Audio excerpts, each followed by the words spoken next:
النخله بتجيب 40 كيلو، لا 50، لا 80، لا 100 لا 200 كيلو. بصوا يا جماعه، قول الفصل في انتاجيه النخله في اي مكان توافر العوامل الفنيه للنخله، ميه ومناخ وتسميد، ورقم واحد الميه. احنا هنا في سيوه، حضرتك المكان الوحيد اللي النخله بتشرب فيه من 200 ل 220 لتر في الرايه سيوه، الوحيد كشغل نظامي. ليه؟ لان الميه متوفره، التربه والمناخ متوفره، المناخ كويس نص جاي يطلع لك تمره كويسه، التربه جيده الصرف والتهويه وتربه محترمه. فهنا اقدر اقول ان انا عندي انتاجيه 150 160 كيلو.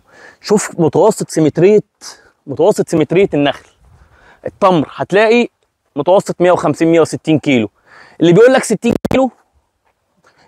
60 كيلو، ما بيرويش كويس، وعنده ميه فيها مشكله حديد وملوحه، وعنده مش زرع في تربه افضل حاجه.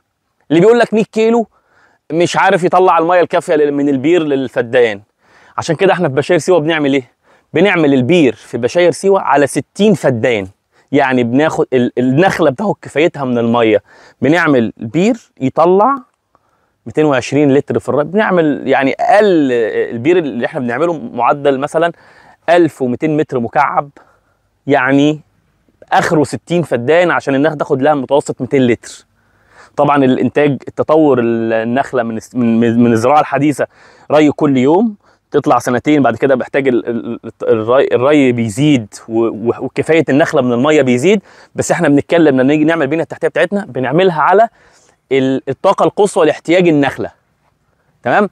طب اخر البير ده اخره 50 60 فدان، والناس بتعمله على 100 فدان وبتعمله على 200 فدان، بس يبقى سلم لي على انتاجيه النخله.